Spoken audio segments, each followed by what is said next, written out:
We DNA tested our dogs again. This time, we are trying the Embark dog DNA tests. As you can see, we have 2 different DNA tests here. Last time we did Wisdom Panel with Zelda, which is a video from a long time ago. Yeah, talk about a throwback to the past. But we're gonna try a different one. I've heard Embark's pretty good. And they also have... Whoops. Blooper reel part right there. They also have a DNA test here for purebred dogs, which we have now. The Labor Day sales got me. We went ahead and bought both of them. We're going to DNA test both our dogs at the same time, see how they compare to each other with a purebred test and a mixed breed test, and how they compare to the Wisdom Panel that we did on Zelda a few years back. And these also do a pretty extensive health test as well, so we'll go ahead and look into that. Now we haven't sent these out yet. Once they receive them, it takes about 2 to 4 weeks. So let's go ahead and swab their mouths. Alrighty, so we went ahead and did a bunch of the paperwork / computer work Elijah got on her phone and activated each of the kits. Took a little bit longer than we expected, as well as we realized we needed to wait 30 minutes after the dogs ate to do this test, which we literally just fed them before we got started with this, so we had to wait a little bit. So now we gotta go ahead, we're gonna start with Zelda. We're gonna swab the lower cheek for 30 to 60 seconds. Fully soak the sponge.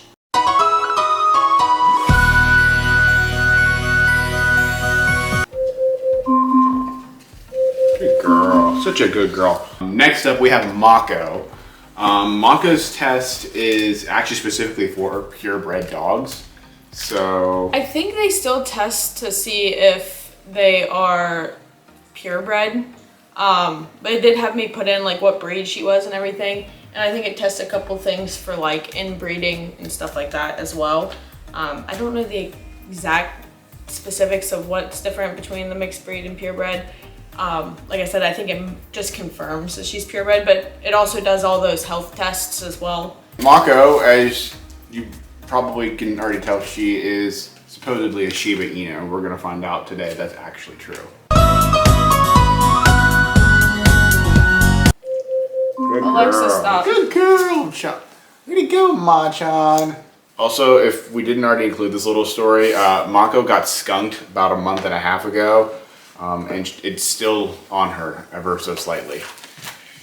She's got that skunk musk. So now we wait 2 to 4 weeks. Yep. Also for this event, I had to wear got my Mako shirt on. She's got the t-shirt that Instagram targeted an ad to her for. So basically. But yeah, come here, Mako. We'll see you in 2 weeks. See you in 2 weeks. Hi, welcome back. It's been a few weeks. We started this journey around September 9th. And it is currently September 23rd, and we have the results back. Oh my gosh, are they dogs? I don't think so. We're gonna find out today. One is a fiend. Okay, we're gonna do Mako's first because she's never been DNA tested before. And then we're going to actually compare Zelda's. We did the Wisdom Panel on her 5 or 6 years ago. It's been a while since we had hers done. So we're gonna see how those results actually compare with the Embark DNA test instead. You're gonna let me control the computer? So Mako had the purebred test done. So she is 100% Shiba Inu. Yay. 100% Shiba Inu, yes. And yes, so 100% Shiba Inu, which we suspected. We would hope, because that's what we were told by the people we got her from. Yep. Okay, so we get a family tree, it looks like. Obviously. They're all Shiba Inus. I don't know why I was expecting the family tree to actually have the name of her dogs. Nope, they're all Shiba Inus. Just every dog was named Shiba Inu, her great-great-grandparents and parents. Okay, so then we get some ancestry. I literally don't know what the haplotype is. These are some big words for people who just want to know if their dog's a dog. But then we get health results. These are actually the main reason why we wanted to do these. We do take our dog's health very seriously, and not to be a downer here, but we took very good care. But we took very good care of our husky Malcolm. He actually passed away last year from cancer. Very unfortunate, but being able to kind of know what our dogs are susceptible to and what they could likely have a problem with well in advance would help us a lot. And I don't know how much it would have helped us with Malcolm, but if we can help Zelda and Mako have a better life, getting these results, it's very important to us. So it looks like she is not known to be at risk of developing these clinical diseases or conditions. Use these results to inform her veterinary care or making breeding decisions. So this is also very important if you're breeding dogs to know. So like if they have both copies of a gene, they're more likely to pass that on to another dog that could end up developing those issues. But it does look like she inherited both copies of whatever this alt activity is. It's for liver health. We'll want to watch for changes in that. And then she has one copy of the copper toxicosis. She's not at increased risk for this condition, in which affected dogs have difficulty excreting excess copper from their liver. So it's 2 different liver issues, it looks like, but she cleared all her other 270 of the other results, and then the breed relevant, she cleared 1. Oh wait, I think this is the one that tells us if she's incest. I don't know what this means. Our genetic COI measures the proportion of your dog's genomes where the genes on the mother's side are identical by descent to those on the father's side. The higher your dog's coefficient of inbreeding, the percentage, the more inbred your dog is. Oh no. The graph represents where your dog's inbreeding levels fall on a scale compared to Mako, we gotta have a talk. The graph represents where your dog's inbreeding levels fall on a scale compared to both dogs with a similar breed makeup to her, the blue bars, and all purebred dogs, the gray line. So she's pretty average on a scale of Shiba Inus. So from what I'm seeing already, this goes into much more detail than the wisdom panel did. But again, wisdom panels was like 5 or 6 years ago that we don't know how much they've improved. I mean, if this video does super duper well, I don't know what a number should be. If this video does really well, maybe we'll do another wisdom panel, but that might be a little bit excessive to DNA test the same dog 3 times. We did not do the health testing on Zelda last time, just the breed. So then it'll go into detail more about all her traits and stuff that she should have. That's all, not super important. But she is 100% Shiba Inu and only has 2 health risks. So now we are gonna make our way over to Zelda's, but first, we are going to show you Zelda's original wisdom panel. So, wisdom panel for Zelda a few years ago came back that she was 37.5% Australian cattle dog, 12.5% boxer, 12.5% cocker spaniel, and a whopping 37.5% of they don't know. So, there we go. So now we're going to go back to Zelda's and we're going to see what they tell us that she is. All right. Well, the results are different. Slightly different.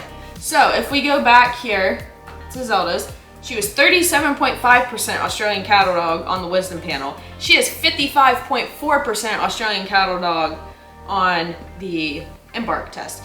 But she is also 14.9% super mutt that they could not discover, 11.2% cocker spaniel, 9.5% beagle, which if we go back here, she was not on here, which I think beagle falls under hound. So that may which would make sense because she is like the loudest barking dog. So they have 12.5% boxer, 12.5% cocker spaniel, which looking at these, that's fairly close enough. Fairly close. So one of the parents, which it's kind of what the wisdom panel showed me before. One of her parents was just straight up cattle dog, and then another boxer with a cattle dog. If we go over to Zelda's wisdom panel, I know this is kind of back and forth, but I'm going to show you what they showed me before. So here was her family tree before, which they just had it as like a mixed breed for one of the parents of a cattle dog. But this one has her like full blown, one of her parents was Australian cattle dog. And then has a mix in the other side, which looks like where the